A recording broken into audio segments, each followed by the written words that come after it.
estamos conectados com a doutora Ana Escobar. Boa tarde, doutora, tudo bem? Ótimo, como é que vão vocês? Tudo em paz? Com saudade da senhora, hein? Que na semana passada a gente não se encontrou, né? Então, sentimos a sua falta.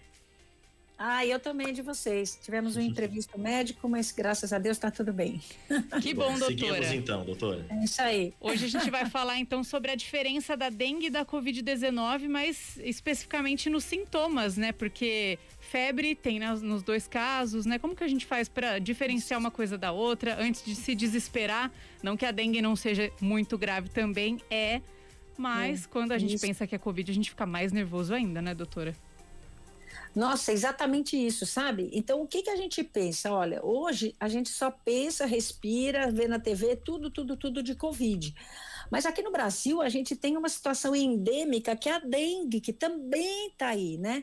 Então, a gente não pode subdiagnosticar os casos de dengue. Então, o que acontece? As pessoas às vezes começam com uma dor no corpo, mal-estar, uma febre, uma dor de cabeça, enjoo, teve uma diarreia. Pronto, todo mundo já fala, tô com Covid, já se apavora, vai lá e faz o teste de Covid e vê que esse teste vem negativo. E quando o teste vem negativo, todo mundo relaxa, pronto, graças a Deus não é Covid. Mas, pessoal, aqui é o alerta da gente de que, olha, fique atento, porque se você tem teste negativo, mas os sintomas persistem, você pode ter outras doenças também. Dentro dessas doenças, aqui no Brasil, a gente tem que lembrar da dengue, tá bom? E por quê? Porque o Aedes aegypti está aí, no Brasil inteiro, então a gente não pode deixar de diagnosticar essa doença. É bom, se você não estiver se sentindo bem, se a febre persiste lá pelo quarto, quinto dia, tem que procurar atendimento médico. Tá difícil para todo mundo, mas eventualmente fazer um teste de dengue, porque a dengue também pode complicar, pode evoluir para formas mais graves, e agora com os hospitais lotados, né? Fica mais complicado ainda para admitir as pessoas com dengue. Então é isso, é só para ficar o alerta, porque a dengue existe no Brasil, é endêmica, e se você está com sintomas, fez um teste Covid negativo, segue com sintomas, pessoal, não deixem de procurar a causa do seu mal-estar, tá bom? Doutora, recentemente eu fiz uma matéria a respeito desse assunto, há uns meses atrás eu fiz uma matéria sobre esse assunto, e eu lembro que em alguns comentários, não vou me recordar onde ou quem fez o comentário, peço até desculpas a esse ouvinte, ele fez um comentário na rede social, né, onde a gente divulgou essa matéria, falando uma dúvida pertinente, que realmente falta elucidar, né? A pessoa que teve Covid, ela fica mais suscetível a ter dengue? Tem alguma coisa nesse sentido, algum estudo? O que a senhora tem? Ou não tem nada claro sobre isso ainda?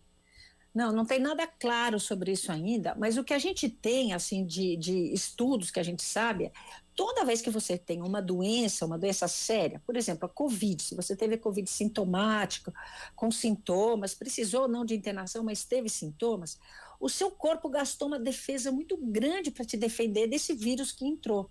Então, as suas defesas ficam mais baleadas, você está mais suscetível. Por isso que depois que a gente tem uma doença, a gente precisa de um período de recuperação. Tem que dormir bem, tem que comer bem, tem que ter, assim, aquela recuperação para o sistema imunológico crescer de novo. Só que se aparece um outro vírus nesse contrapé, enquanto a gente ainda está naquela fase de recuperação, as nossas defesas estão combalidas. Então, é por isso que a gente tem que ter cuidado depois que teve uma virose e fazer vou usar aquela palavra antiga, um resguardo direitinho, né? Comer bem, dormir, não sair detonando a vida. Por quê? Porque o nosso corpo está mais suscetível. E é uma coisa boa a gente recordar também, né, doutora, reforçar, na verdade, que a gente está falando aqui dos sintomas, que é importante que fique claro a importância de se diferenciar, depois de ter um negativo, né, ir atrás para saber se é dengue mesmo, tudo que a senhora já falou, mas é importante também a conscientização para prevenção, né? A gente tem a prevenção da Covid, que o pessoal está cansado de saber, lugar bem ventilado, evitar aglomerações, mas no caso da dengue, é aquela preocupação de sempre que o pessoal está tão acostumado a saber, né? Exatamente, sabe, gente, a diferença grande é que, assim, a Covid é um vírus que está no ar, a gente não enxerga onde está. Na dengue tem uma vantagem, entre aspas, o que é? O vírus está dentro do mosquito que a gente consegue enxergar.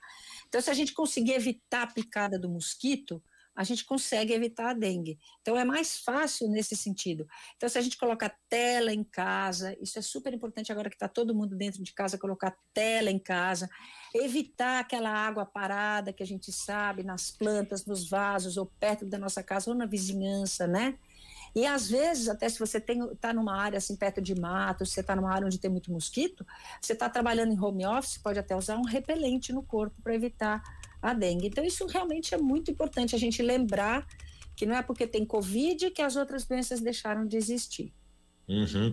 Doutora, agora saindo um pouco do assunto, porque a gente tem uma pergunta de uma ouvinte, a ouvinte Juliana, que é a Juju, né, lá no YouTube. Ela fez a seguinte pergunta para a senhora, tem a ver com a Covid.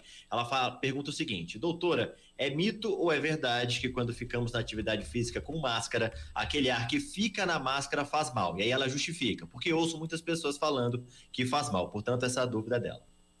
Olha, é claro que o ideal é a gente respirar sem máscara, né? E na atividade física, a gente aumenta nosso esforço respiratório, tá?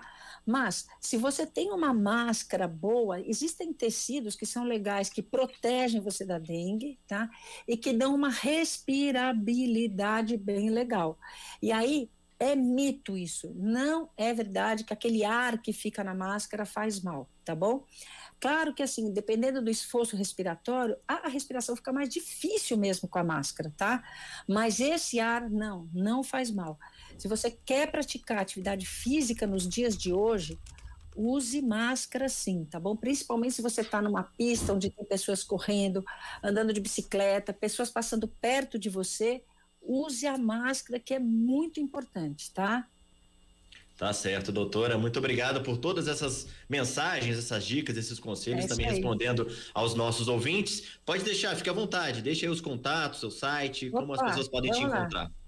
E eu vou dar só uma dica para quem gosta de fazer esporte, que eu também adoro. A máscara cirúrgica, aquela é boa, protege, ela dá uma respiração legal, tá bom? Eu uso essa para fazer. Isso, vale a pena, né? Eu uso legal, essa. Então quem quiser saber mais notícias, é só ir nas redes sociais, doutora Ana Escobar, tá bom? Perfeito, muito obrigada, doutora. Muito obrigado, boa tarde para a senhora. Obrigada, até semana que vem.